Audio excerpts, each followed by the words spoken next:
Apart from destroying the proceeding, all of us, your attorneys, might go to jail. Plaintiff's Ecuadorian lawyer Julio Prieto warned the rest of the plaintiff's legal team in 2010. Prieto feared that Chevron Corporation would discover plaintiff's years-long criminal scheme involving falsification of documents, bribery, and collusion. Plaintiff's lawyers corrupted the supposedly independent court-appointed expert Richard Cabrera and wrote his report.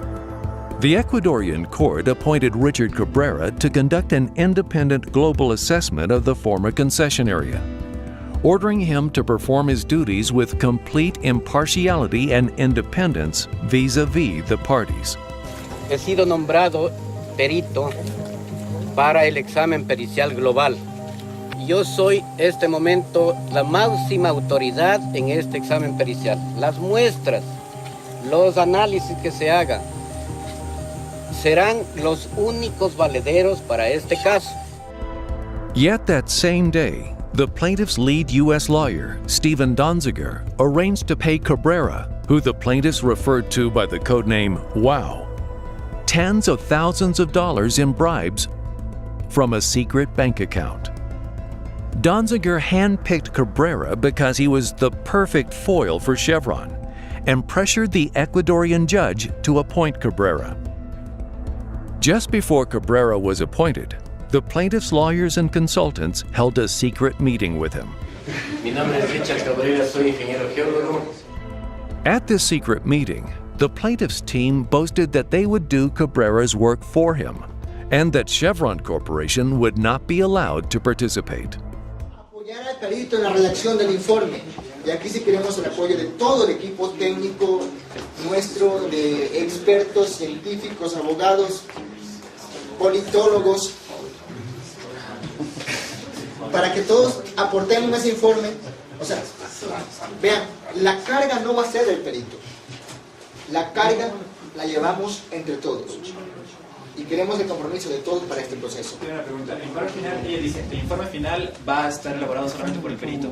El perito lo que va a hacer es dar su criterio y firmar el informe y revisarlo. Pero nosotros todos tenemos que aportar en ese informe.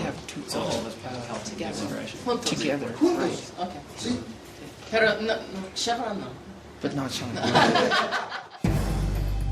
The plaintiff's lawyers even drafted a letter filed with the Ecuadorian court in Cabrera's name, stating, "I should clarify that I do not have any relation or agreements with the plaintiff, and it seems to me to be an insult against me that I should be linked with the attorneys for the plaintiffs." Do you see that in Exhibit 107, Mr. Cabrera states to the Ecuadorian court, quote, "I should clarify that I do not have any relation or agreement with the plaintiff, and it seems to me to be an insult against me that I should be linked with the attorneys of the plaintiffs," close quote. Do you see that? Yes. That statement was false, correct? I don't think it's an accurate statement. You do not think it's an accurate statement? No. While paying Cabrera more than $300,000 to pose as the court's independent expert, Donziger hired U.S. contractors at Stratus Consulting to secretly ghostwrite Cabrera's report. But the plaintiff's lawyers didn't stop there. In an attempt to cover up the fact that they secretly ghostwrote Cabrera's report, the plaintiff's lawyers objected to the same report they had just written, claiming it was unjustly favorable to Chevron. They then ghostwrote, in Cabrera's name, Cabrera's response to their fake objections, making sure to clean up the language to make it sound more like Cabrera. When Joseph Cohn, a North American lawyer who financed the Lago Agrio litigation, learned the extent of the fraud, he wrote, "I am also shocked by recent disclosures concerning the potentially improper and unethical, if not illegal, contacts with the court-appointed expert, Mr. Cabrera. We now find out that there may have been extensive systematic contacts, orchestrated by Donziger and with your participation and agreement, which have threatened the entire case. And of course, we found out about it in part as a result of the utter stupidity, arrogance, and conceit of inviting a film to be made documenting this improper conduct." In March 2013, Douglas Beltman, the Stratus officer in charge of the Ecuador project, came clean about his and Stratus's role in drafting the Cabrera report.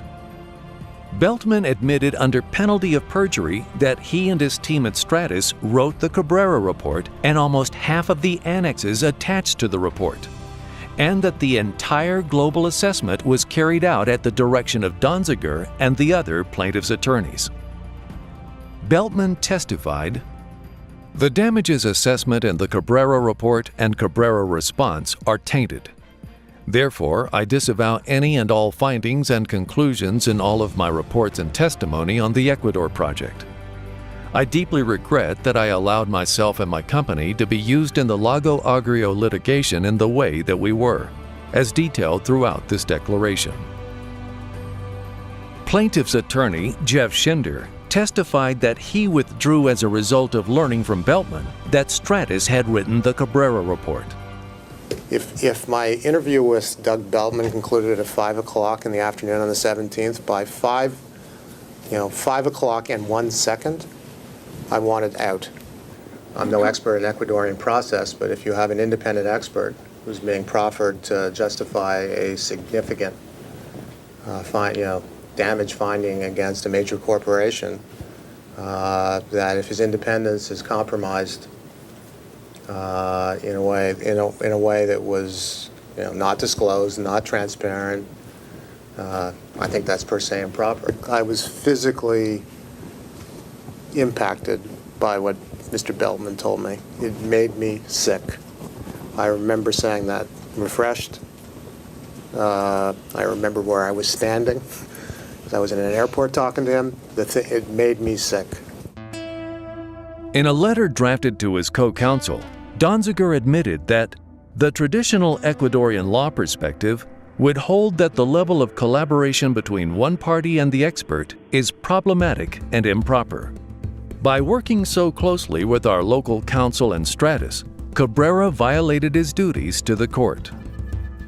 And the CEO of Burford Capital, which had agreed to provide up to $15 million in funding for the Lago Agrio litigation, testified under penalty of perjury that there is absolutely no question that Burford would not have invested in the litigation had we known the whole truth about Cabrera, and voluntarily gave up any and all claims to any recovery, even if the plaintiffs in the Lago Agrio litigation are ultimately successful in extorting some payment out of Chevron. 8 U.S. federal courts have found elements of crime or fraud in the plaintiff's attorney's conduct. Reflecting the views of courts across the country, the U.S. District Court for the Western District of North Carolina wrote, "While this court is unfamiliar with the practices of the Ecuadorian judicial system, the court must believe that the concept of fraud is universal, and that what has blatantly occurred in this matter would in fact be considered fraud by any court."